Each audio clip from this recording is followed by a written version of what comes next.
Bonjour à tous. Donc moi je vais essayer de vous expliquer de manière un peu brève parce que sinon je parle pendant des heures. D'abord, commencer par pourquoi on s'est syndiqué. Qu'est-ce qui nous amène à ça?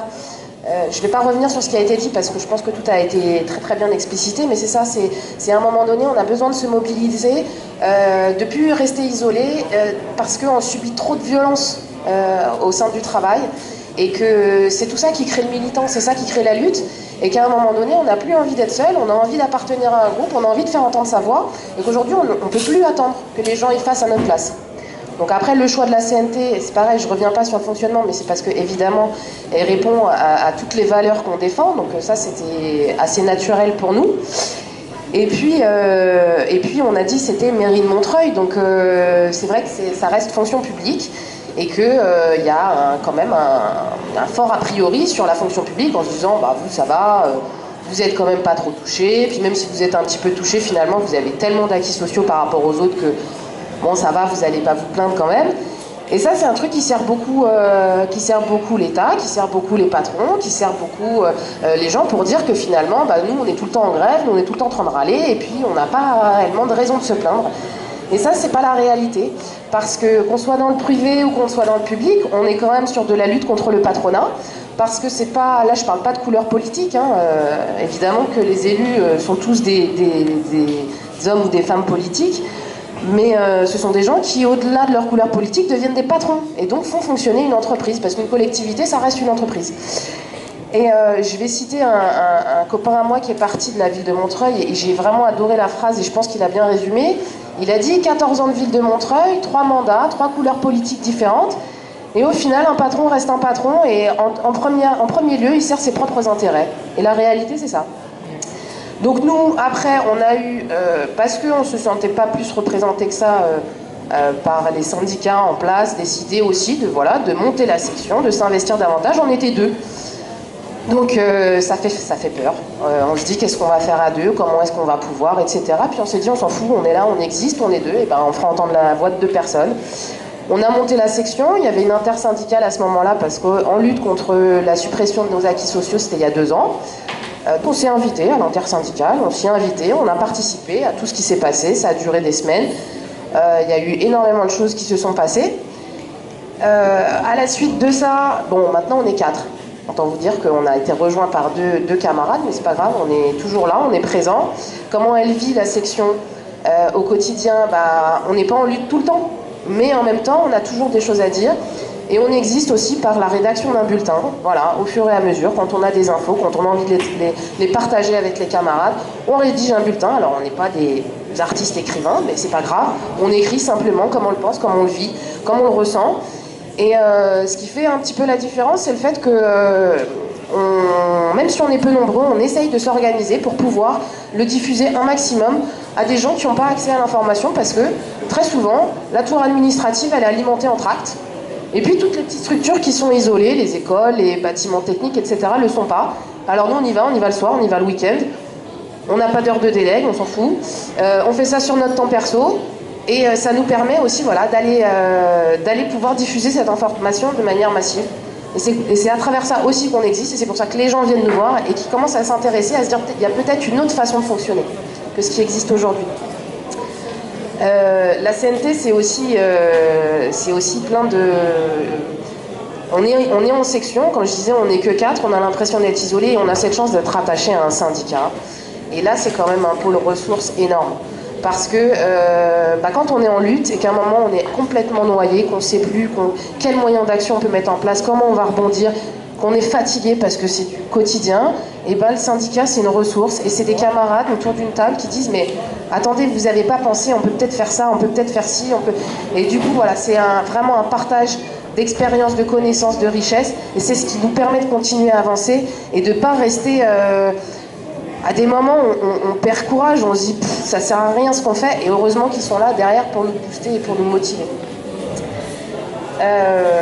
Voilà.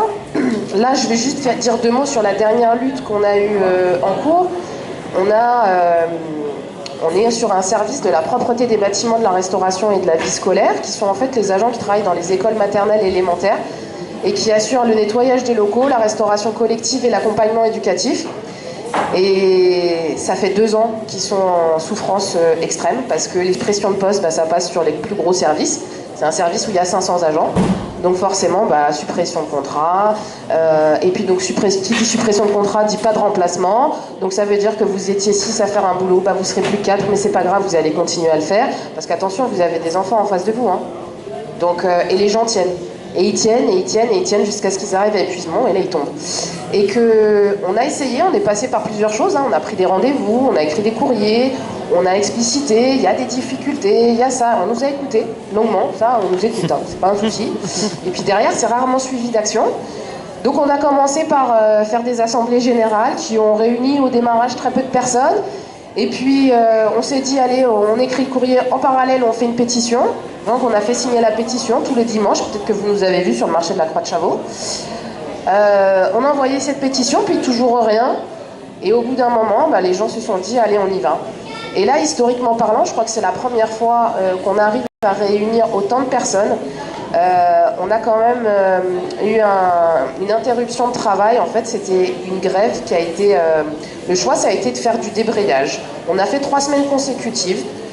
On a arrêté les restaurations scolaires parce que c'est la ville de Montreuil, c'est 8000 repas par jour. Donc quand ils sont pas là, ça se voit.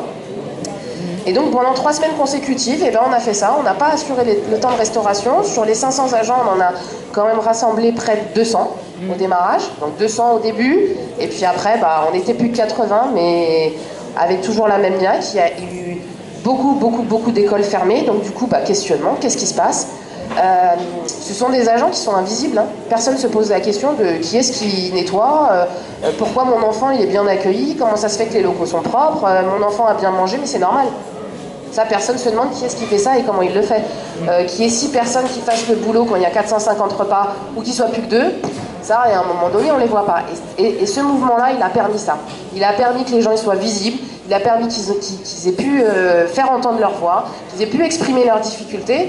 Et là, à un moment, il se passe des choses. Il se crée une solidarité. Là, on nous dit, ouloulou, qu'est-ce qui se passe? Alors là, on nous a déplacé du monde, hein, tous les jours, parce que tous les jours, on était devant la mairie, et puis on faisait un petit peu de bruit. Donc là, il y a des gens qui sont venus nous parler. Ah oui, c'est vrai, il se passe ça. Ah bon, vous avez telle difficulté. Et au bout de 3 semaines, je vais vous dire ce qu'on a obtenu quand même. On a obtenu, c'est des collègues qui ont des contrats de 6 mois depuis 7-8 ans, donc dans une extrême précarité. Là aujourd'hui, on a obtenu quand même d'avoir plus de stagiairisation que ce qui était prévu. On a obtenu qu'on n'ait plus des contrats de 6 mois, mais des contrats d'1 an, pour ceux qui viennent d'arriver. On a obtenu, ah oui, ça faisait 2 ans, j'ai oublié de le dire, qu'il y avait du coup, faute de personnel, une interdiction, enfin une impossibilité pour les agents de suivre des formations. Donc la réponse c'était vous n'êtes pas assez nombreux, donc vous ne pouvez pas aller en formation. Donc là on a une reprise du plan de formation. On a quand même des choses en pleine réorganisation, parce que ça c'est commun aussi à toutes les structures, et on fait des réorganisations qui sont jamais en général dans le sens du travailleur, où il y a une vraie concertation, une vraie écoute, qu'on note. Ce qui a été dit par les collègues et qu'on essaye de le prendre en considération. On a obtenu le remplacement des congés maternité. Là, c'est pas beau, hein, mais ça existe encore. Les remplacements des congés de longue maladie, les remplacements des gens qui ont des interruptions de contrat. Et puis surtout, on est dans une démarche aussi, la ville dans une démarche de privatisation, d'externalisation d'une partie des tâches, du nettoyage sur les bâtiments. Et